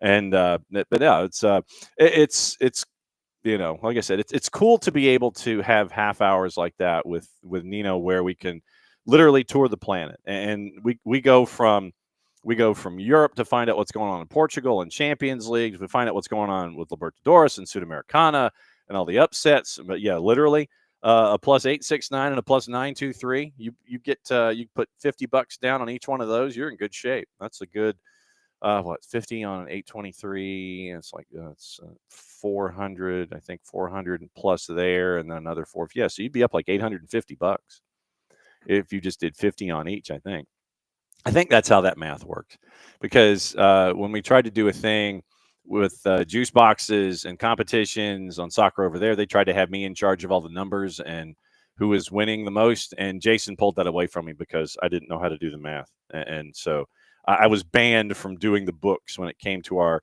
pick'em competitions. And so that's where it is with me in the pick'em competitions. I can't touch him anymore. Jason handles all the math there because I was doing it wrong. I know you're shocked. All right, so that's always great to catch up. Once again, Gold TV, you can get that on Fanatis, fntz.co/soccer down here. Helps out the network, helps out them when it comes to their subscribers, turns you into more of a degenerate than you possibly could have ever been, or at least get you leaning in that direction, because you get all the BNs, you get Gold TV, you get Nuestra Tele, CDO for the fans, Liga 1 Max Pro, and I know that there's Teisei, all of them. You get to watch everything going on there. You get to watch all of your Liga. You get to watch AFCON. You get to watch Portugal. You get to watch South American nations that you really can keep an eye on. And so, yes, Fanatis, fntz.co/soccer down here. Get you Fanatis. And you get to have live conversations with Nino on the air. Literally, you send the man a tweet or whatever they call him these days. You send him something on the 280 character app while he's calling a match, and he will have a conversation with you live on the air. I've done it multiple times, and I love it when we can do it, because then we can send kind of messages to each other and notes to each other and everything, and talk about the replacements and talk about any given Sunday and talk about anything that's on his mind, especially the match in and of itself. It's running commentary for 90 minutes when it comes to what's going on in whatever part of the world he is locked into. Recommended. Get Gold TV. Recommended. Make sure that you get to hang out and find out the education that we're allowed to get every single week when folks like Nino come on. And because it's not just, as much as we like to talk about Major League Soccer, as much as we like to talk about what's going on, there's a lot going on from a worldwide perspective. And to be able to, like I said, when we have a day like today where we can go from Lima to Seattle and talk about everything, Libertadores, Sudamericana, Major League Soccer, CONCACAF, all points in between, leading in all these different directions. It's really cool to be able to have these conversations on a weekly basis with all the folks that are there. Abby, please be safe. Oh, Bulletproof Adventurer HIH9. Sorry, you're going to be removed and reported as a bot. Yeah, that's going to happen. And Bart's like, at least the Arsenal won't have to play in a muddy, unkempt pitch in the way like the women had to in their quarterfinal. Yeah, that's another issue entirely. The balance of play and the balance of power when it comes to venues and things. That drives me nuts. It really does. Just the attention to detail, I'll phrase it that way, when it comes to all of these all of these different leagues and all these different ways that you want the game to be successful, and then you end up having to play on something that looks like chocolate pudding that's covered in grass. That's not successful. That's not how you grow the game in having these kinds of situations. So it's not that is not advisable in these kinds of situations. But you want to have the best. You want to have the best be the best and have them in the best environments. And when you're in environments like what you saw in that quarterfinal tie, it's just there has been some work, but you also know that there's a lot of work to do. So that's part of where we are. Okay, other stories before our buddy Nico Moreno joins us. Birmingham. Speaking of Birmingham City promoted in League One, so they're heading up to the championship. So the team that has the investment of Tom Brady is heading up to the championship. There's an update on Reading, and I know that probably Jess's ears, Jessica Charman, her ears are burning when it comes to these kinds of things when we talk about them. It looks like that Rob Kuhig is back to being interested, back to being in talks to buy the club. Dai Young now has until the 22nd to find out who the next owner is going to be. And this is Ben Fisher over at The Guardian. Rob Kuhig advanced talks with Reading after resurrecting the deal to buy the club. Optimism he could be their owner by April. Wednesday, Reading confirmed they were in a dialogue with an alternative bidder after the exclusivity agreement with Robert Platek, the owner of Casa Pia, expired. Probably should have talked to Nino about this. Understood the unnamed party is the former Wickham owner in Kuhig. EFL granted Dai Young an extension until the 22nd to divest shares in the club after he was disqualified under the league's owners and directors test owing to debts and court rulings in China. Club said steps had been taken to ensure financial liabilities are met until the deadline. Reading risk being suspended from the league and potential expulsion if Dai does not sell the club this month. Kuhig was a part of Wickham's winning promotion into the championship, wants to buy Dai's shares, the stadium, and the training ground. Reading had been formally for sale for approaching 600 days. Kuhig's first deal and first go-around, that collapsed back in September. So Reading targeting promotion via the playoffs, and they have to get into the promotion aspect of it. They have to get into the promotion playoff. All right, it's that time. Ooh, different backdrop today. Now, all right, we go from Lima to Seattle. Find out what's going on in CONCACAF in this gentleman's mind. Find out what's going on in Major League Soccer, the week that was, the week that will be. We're going to cover it all here in the next half hour. Time to go to Seattle and find out what cup of coffee our buddy Nico Moreno is on. What cup of coffee are you on, sir? Hey, what's going on, John? It is cup number 2. I am down here in the dining area because the kids are home and they are in spring break. So there you have it. That's why I'm down here. All right. Hey, it's all pretty and it's all good. He's on cup number 2. So that's where we're at. All right. So we started out in hour number 1 talking about the craziness that was CONCACAF last night.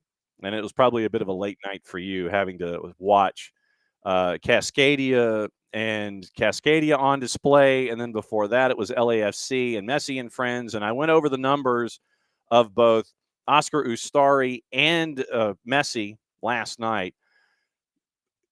The matches had different kind of crazy from different kind of perspectives. Your thoughts on what went down last night in CONCACAF? Man, it was very CONCACAF-ish. It with 2 MLS teams, which doesn't usually happen. I think that we mentioned last week that Inter Miami was the favorite going into this one because you were not going to get another game where Messi was mortal.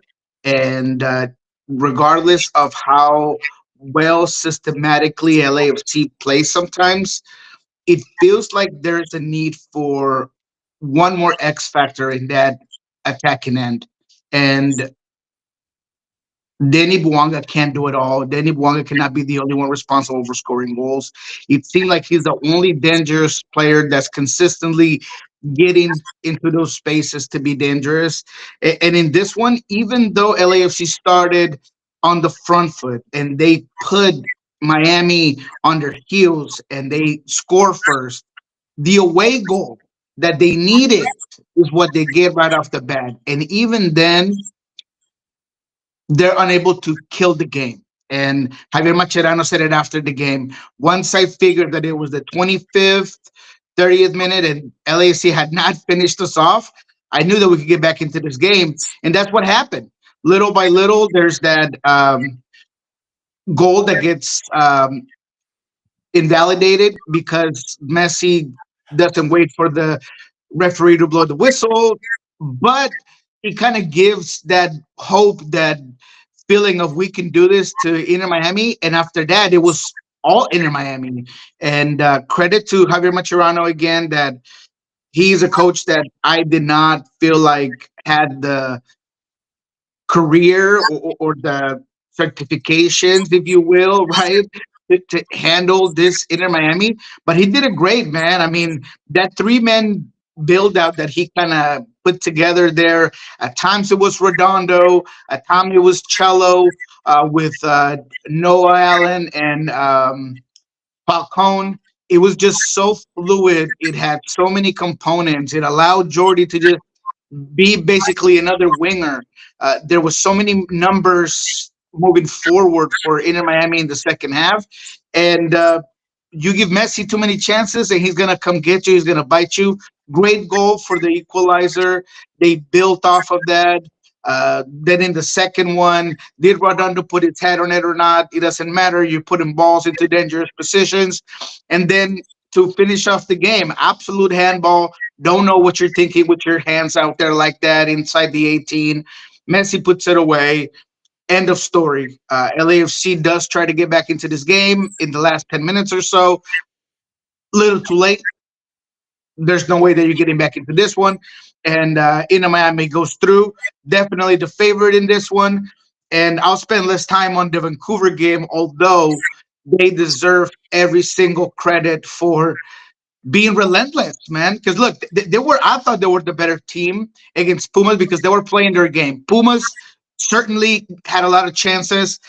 Big Memo Martinez was a handful, with the aerial balls and being able to get headers every single time. But Pedro Vite, what a player! I thought he was the man of the match in this one. So good on the ball, so good defensively, so balanced. And although in the 88th or 80 plus minute, Pumas gets the 2-1, Vancouver never stops moving forward. And Ocampo, who had the exact same cross at the end of the home game in the first leg, that is a header that doesn't go in this one, Ocampo, same cross in the 93rd minute, results in Vancouver getting that 2-2 equalizer, puts them through. And man, it talks about Vancouver and the belief that they have that they can be in every game because of their offense. Well, and you mentioned Vancouver, and it's a continuation of what happened last year with Vanni Sartini, where you had the belief in Vancouver, and they trusted what Sartini wanted to do with the build. Then they go their separate ways, but it looks like this season it has gone to that next level. Any idea why it has gone to that next level under the new head coach up there? I honestly, God, I hate to say it like this, but it's basically the inertia is still from Certini, in my opinion, and it is the belief of certain players that have continued to grow, and it is the acquisition of a guy like Ocampo, who I think has been very important for this team and what they try to do out wide. But I do believe that when a coach has done so much, like Vini did, to kind of put it all together, now the new head coach gets to take the credit because it's kind of what's been kind of working. Now, credit to him as well to continue to build off of that. And if anything is different, I do think that defensively, Vancouver does tend to keep its shape a lot more. I think that he also is putting Pedro Vite in a position that he likes to play and feel more natural on. At times, Certini would move Pedro Vite as a fullback and put him out wide, but this is where he doesn't like to be necessarily there at all times. And I think those maybe are a couple of things that we can definitely go into the new head coach. But at the same time, I just think Vancouver has a certain belief, has a group that has a lot of continuity, and that at this moment in time, they feel like they can beat any team. And getting back into that game at Estadio Universitario, it's not easy to do. Again, obviously, for those who don't know, the casual soccer watchers, it was 1-1 on the score line, but it was 2-2 in the aggregate. And then because you scored two goals away, that's kind of what puts this one of Vancouver getting through. Yeah, Jesper Sorensen, the new head coach for Vancouver. And the thing is, I can guarantee you that Jesper Sorensen, and the joke that I use every once in a while is Jesper Sorensen, to a lot of folks, probably wasn't a household name in his own household. And Sorensen comes in, and there were a lot of folks that were raising the people's eyebrow going, why would you hire Jesper Sorensen? Because, and they would list A, B, C, D, E, and F. And right now, you've got a team, top of the table in the Western Conference, made their way to the semifinals in the CONCACAF Hemispheric Extravaganza. And so I think that folks need to be paying more attention to what Sorensen is doing with taking over with what you said, with the foundation that Vanni Sartini's laid out, and then adding his own little bits, especially defensively. And you mentioned with what he's doing with Pedro Vite. Look, I don't think you can sleep on Vancouver anymore. And I think last night, once again, reinforced that. Yeah, look, they're the highest scoring team in the Western Conference. I don't know if in the league, but I know for sure they're the highest scoring team in the Western Conference. And at this point in time, yes, I mean, Sorensen does deserve the credit, because regardless of, you got to get these guys to buy in into the new head coach. You got to get him to buy in what you're trying to execute. I thought that he had a really good game plan against Pumas, and he was not afraid to rub a dope a little bit and just take some of that pressure that Pumas did put him under. I thought that in set pieces, the things that were lacking in the first leg, they were not necessarily there in this one. He did a good job at least overpopulating the places where Memo and CONCACHAMpions kind of hurt him. So, man, I thought that in that regard, you do got to give him a little bit of credit. But again, I do want to say that this group, this talent pool, do I think that it would have been any different with Sartini? I don't know, man. I feel like this group is that good right now, and they just got the different belief. But yeah, absolutely. Oh, and now it was 3-3 in the aggregate. I'm sorry, not 2-2, but 3-3 in the aggregate. And those 2 goals away is what puts Vancouver through. Last week in Major League Soccer, Messi and friends drew Toronto, and everybody was like, ah, freaking out. San Jose put 6 on DC. I'm going backward from Sunday to Saturday. San Jose put 6 on DC, and it could have been a lot worse for DC. I'm still keeping an eye on DC, and I'm wondering who didn't make it off the tarmac onto the plane to come back from the West Coast. Yeah, man. It was a bloodbath, if you will, right off the beginning of the game, with Arango scoring a game under 10 minutes. It was kind of a perfect storm there for San Jose, because Joseph Martinez was feeling himself, and he gets the hat trick. I think that this team is so much better offensively when Pellegrino and Espinosa play together at the same time. Clearly, a cameo return, if you will, for this team to show and display what they can do offensively. I think Martinez and Arango can play very good off of each other.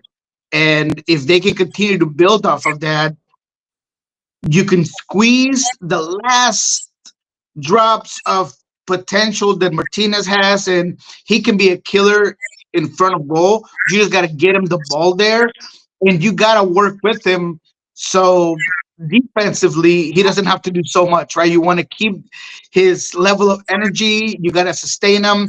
And I think that Bruce Arena did a great job in this one. But DC United, let's not forget about them.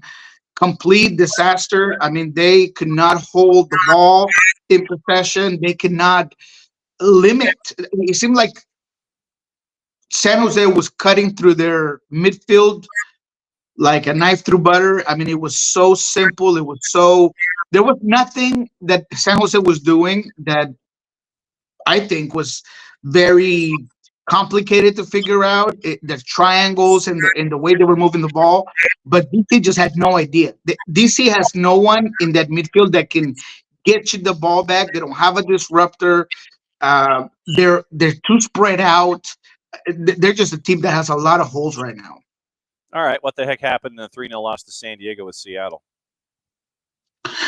According to Brian, just 3 things, and I push back on that. I think it was more than that. We've had different discussions here with guys from the beat about how bad they lost and how good San Diego was. Um, Clearly, Brian took responsibility for that first goal, first minute, corner kick. It's a quick restart on a short corner. Nobody sees it coming. When you do see it coming, Ferreira and Christian Roldan push to Chucky Lozano, who is the guy that gets the ball short on the corner, and then they get completely taken out by one move. One move, two players. He gets around them like training cones, puts the ball in, and it's all over after that. Brian did say he took accountability, that the team wasn't ready to go right off the bat, that sort of situation does fall on him. I appreciate him taking accountability for that because I couldn't agree more.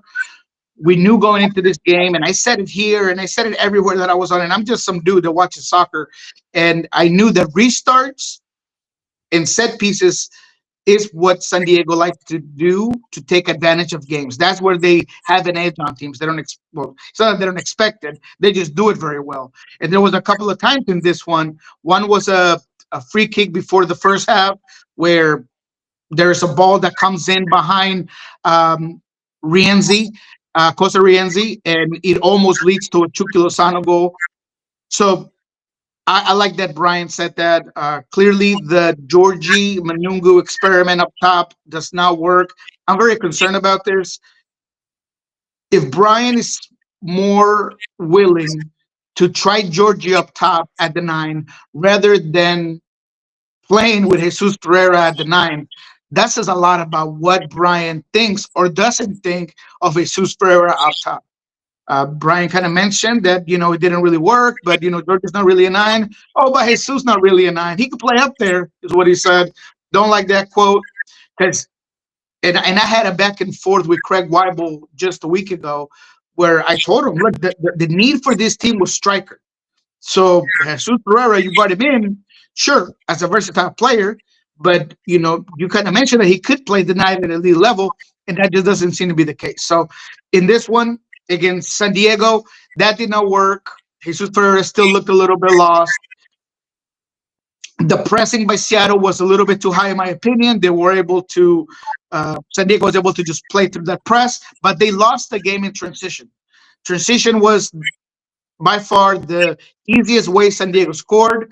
Nuhu way too forward. There was a bunch of space behind them. It seemed like San Diego knew exactly how to exploit the spaces behind Nuhu, and it was all over after that. So I think just San Diego is that good. San Diego is a team that understands the way they want to play. I think that midfield completely tore apart Seattle's pivots. Aníbal Godoy, De La Torre, and Vesterkov. They were just so good. They were just so much better. However, and I'll try to finish here, there's a lot of that willingness, and Brian talked about it in the post-game conference where he was like, look, defending in transition is a lot about effort, and there were times where, man, 40-year-old Aníbal Godoy cannot just be the runner into the box and hit that ball as open as he was, and the guy that's closest to him is Georgie Manungu, who's the guy that got dispossessed on the right flank. So a lot of things that Seattle needs to do better. Brian talked about the possibility of changing formation because of the lack of results. I think that might benefit the team. Although the 3-5-2 or 3-4-2-1 was designed by the Seattle Sounders to create more opportunities in offense, to create havoc, to add more numbers and win the positioning number battle in the field up top. It hasn't worked offensively, and it's made you vulnerable defensively. So I think going back to the default 4-2-3-1 might simplify things and get this team in the right direction, but still not good enough once again, and you got outplayed off the field against San Diego FC. And then you have to now turn around and play in the Jesus Ferreira Bowl, where you're traveling to FC Dallas. FC Dallas right now, slight favorite at a plus 161 in the composite. Draw is a plus 223. Seattle's a plus 169. How do you see this one shaking out with the possibility of the formation change and trying to put people in positions where they can succeed where Seattle's concerned in a game that has the context that it does. And it's going to be difficult. Quite honestly, what's the numbers on Seattle again? Plus 169, slight underdog in the 169. Wow. Look, Seattle has one thing going for themselves this week. Jordan Morris seems to be back and ready to go. I will be asking this question later on today, but I feel like this Seattle team is too dependent on Jordan Morris for the offense to work, but he'll be back. Pedro de la Vega was lights out this week. So I'm going to go ahead and say that Seattle gets the result at Dallas and sparks their season in the right way. Let me say that again. I believe that the Seattle Sounders will win away finally. First time this season at Dallas in the, if you want to call it the Ferreira revenge game coming back home, you can.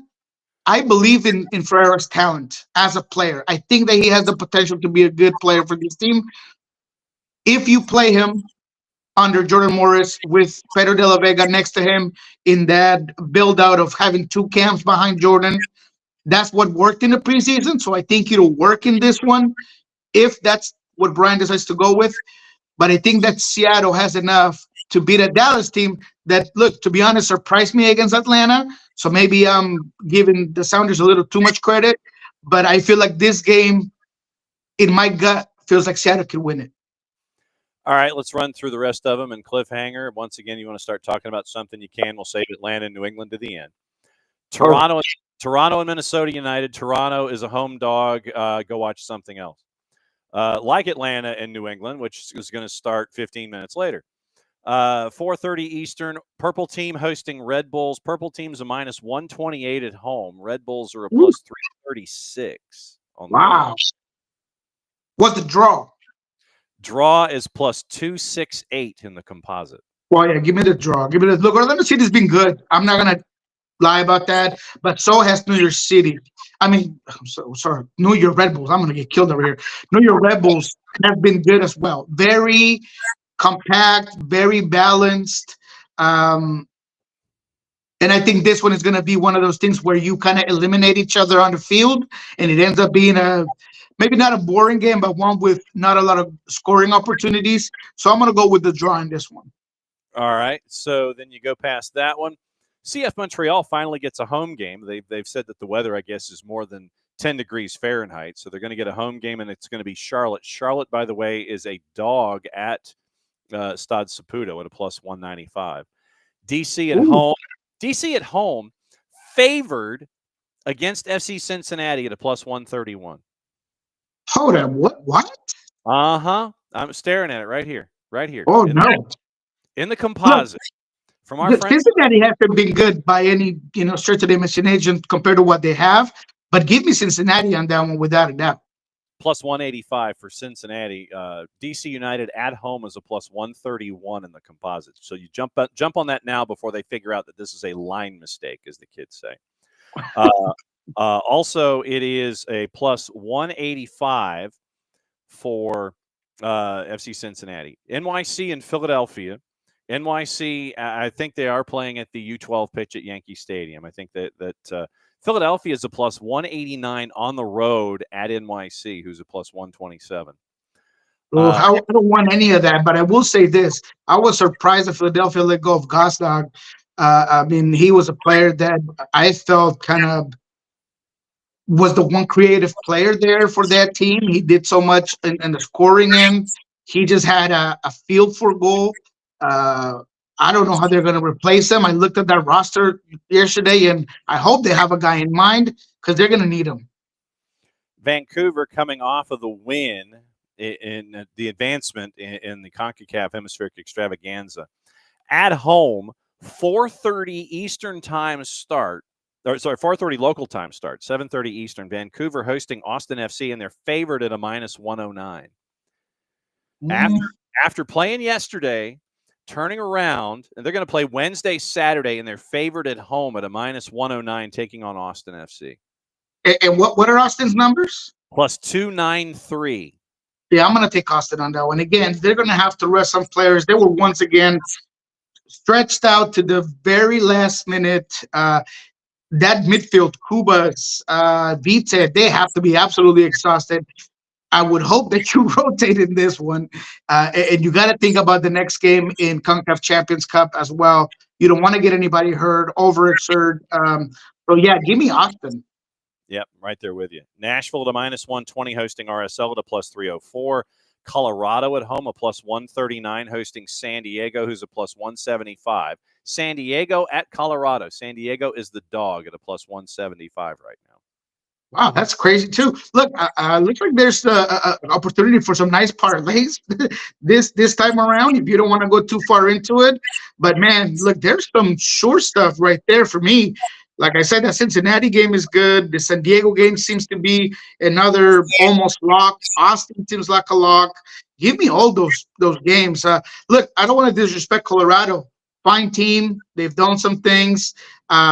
They did get outplayed by a Vancouver team that needed to think about this upcoming game that they just won. They rotated a little bit. So, man, give me San Diego. They've been too good, too consistent. Even the games that they haven't won, they've been better than the other teams. So, yeah, give me San Diego without a doubt. All right, so I know here's one that you're going to be intrigued by. I know you're not going to touch it. LAFC at home -196 hosting San Jose. San Jose's a +469 to win. San Jose's a 469 to win. Mm-hmm. Oh man, that seems just like a trap for you just to. I thought you'd be interested, but I know you're not going to mess with it. No, man. This is the one that you're like, man, I'm going to put my paycheck on. Don't do that. Don't do that. Don't do it. Don't do it. It does. It feels good, right? They're coming from a 6-scoring game, 6-1 win. LAFC between trying to fight Messi and Falcone and everything that happened there in the middle of that game, and probably pretty disappointed. Just don't do it. LAFC is more than likely going to take that game against San Jose. I won't touch it, though. Either way, I'm not touching it. Nope. Galaxy is a +110 at home against Houston, who's a +2.25. Sporting hosting Portland on Sunday, favored at a +114. Portland is a +220. Chicago and Messi and friends. Messi and friends, after playing at home with everything that was on the line, at least they have to wait until Sunday. So they're the middle game on Sunday, traveling to Chicago as a favorite at a +134. Chicago at home is a +171. Woo! Man, I don't know if I like that one. What's the draw? +270. Look, I'll take the draw in this one while you look at the goal composite for the Sporting Kansas City Portland game, because I don't know why I got a little bit thick on that one. But look, this one, Inter Miami, regardless of them, they're probably going to have to rotate pretty consistently. Chicago's a team that has been very up and down for me, and there's times where they look like they understand exactly what Greg wants, and there's times where they just feel like they can't get it done on the field. I like that as a draw, but the Sporting Kansas City Portland game, to me, I would like Portland and the goals, depending on what that looks like. I could see what's the 3 on this one? 3 is a +117. That's where it flips. 2.5 is a -151. 3 is a +117. 3.5 is a +160. Oof. That to me sounds like you'll watch it and not take it. Yeah, no, we can't take it. But I do like Portland. Sporting Kansas City, they get the bump from the new head coach on the bench type of situation in the last game. Jovic looks good, and he will continue to look good. But defensively, they're a little bit too open. I think Portland's attacks low-key dangerous. They can really get forward on you, and they figure it out despite not having Evander. I think mainly because of the efforts of the final end product. They get a lot of numbers in the right places. So I like Portland in this one. The last one on the board, Sunday Night Soccer, all caps, is a plus 152, hosting Crew at a plus 166. Atlanta, New England. Atlanta, big favorite at home at a minus 192. Revs are a plus 451. Draws a plus 341. The Revs have only scored 3 goals all year, 2 of them from Carlos Gil in one game against Red Bulls. Ooh, I don't think I would take it just because the numbers are not. What's Atlanta again? Atlanta is Atlanta's a minus 195. No. I'm not going to mess with it. What I will say is this: there's no way Atlanta's going to drop this game. But man, they just been hard to watch sometimes. My expectations were so high, and I need to bring those down at some point in time. But I don't think they'll drop this one. I just don't want to touch it because of the numbers for sure. All right, what's going on? Pulso Sports, Sounder at Heart, and lobbing water balloons. Absolutely, man. We will actually be recording today because the Sounders will travel and they will not practice here at home tomorrow. So expect that early segment of what we learned this week. Me, Jeremiah, and I, we will be breaking down everything about the week of. Ryan Kent was supposed to be in Vancouver yesterday, by the way, handling his visa situation. So there is a possibility that if it all goes well, he does travel with the team or at least meets them in Dallas if need be.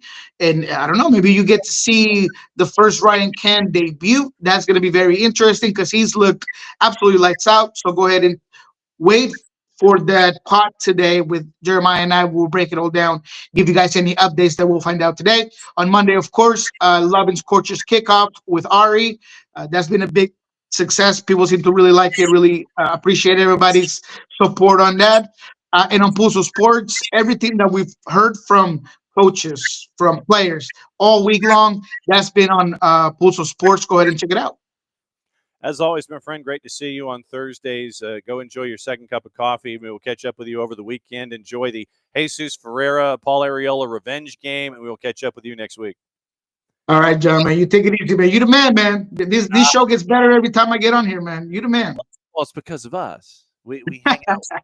It's all about the reps. We get reps. We get consistent. And we're rocking and rolling. Be safe, my friend. We'll see you. Bye-bye. All right, that's Niko Moreno. Niko, once again, Pulso Sports, Sounder at Heart, lobbing Scorchers, lobbing water balloons, all that kind of stuff. All right, so what to watch, where to watch it, how to watch it. Now, remember, tonight, it is a little before 7 o'clock. It is going to be the pregame show for us on the network as Atlanta United 2 is getting ready to take on Philadelphia Union 2. And Jason will have the call for you a little after 7 o'clock. Once again, this afternoon, actually, they're going to say it's tonight. So 6:55 tonight, in addition to everything, the Gold Cup draw, FS1, and Tubi at 7 o'clock. The Gold Cup draw is going to be there as well. Once again, we mentioned Fanatis, bien en Español. They are simulcasting Copa Libertadores. They've got a doubleheader at 6 and 8:30. Internacional, Atlético Nacional, Sao Paulo, and Alianza Lima. Sudamericanas at 10 o'clock, Universidad Católica and Cerro Largo. Europa League is today on CBS Sports Network. Bodo Glimt and Lazio. That's at 12:45. It was snowing, and they're going to have to get out the blowers and the helicopters at Bodo Glimt. And 3 o'clock, Rangers and Athletic Club. Once again, we mentioned being in Espanol simulcasting. 2 to NA has Lyon and Manchester United simulcast on Unimas. ESPN Plus has the FA Youth Cup. 2 o'clock, Watford and Manchester City. Tonight, MLSNextPro.com has all of the action on the video side when it comes to MLS Next Pro. Messi and Friends 2, Toronto FC 2's at 7, Union and Atlanta United 2's at 7 o'clock. Josh Appel's going to be on the call on Apple TV on MLSNextPro.com. LA FC 2 and Tacoma Defiance is at 10 o'clock. A lot of stuff going on Paramount Plus. League 2, Crew and Cheltenham, it's at 3 o'clock. 4 matchups in the Europa League, 12:45 and 3. It's Bodo Glimt, Lazio, Lyon, Manchester United, Rangers, Athletic Club, and Spurs, and Eintracht Frankfurt. Europa Conference League, 2 at 12:45. Legia Warsaw, Chelsea, Celje, and Fiorentina. 3 o'clock, Djurgården, Rapid Vienna, and Real Betis and Jagiellonia, Bialystok. So that's your rundown of what to watch, where to watch it, how to watch it. Thanks for dropping by, as you always do, because we could not do it without you on a daily basis. Back again tomorrow. Once again, remember, Here's the rundown for tomorrow. Kaylor Hodges is going to join us at 9:05 to discuss Tom Sohn and the separation of Tom Sohn and Birmingham Legion. There's going to be we're going to have an early post to the network where Kaylor addresses that very thing.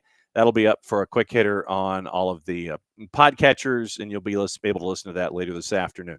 9:30, hopefully catch up with our friends from Beyond Goals Mentoring if they're not globetrotting.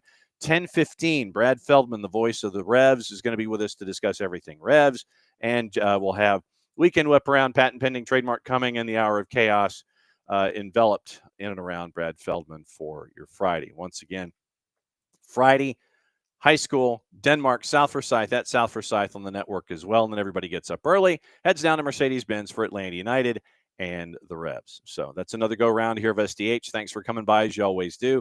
Once again, play it safe, be well. We'll be back in the office tomorrow, and I'd like to thank Hotspots for making sure that this doesn't have like a 9-second delay when I'm trying to go back and forth with all of our guests and all the fun that we have on a daily basis. So thanks to all of you for making the show what it is every single day. Since it's the end of the show, that means I get to do this. Play it safe, everybody. Mucho platial. We'll catch up with you later tonight with the Twos and Philadelphia Union 2.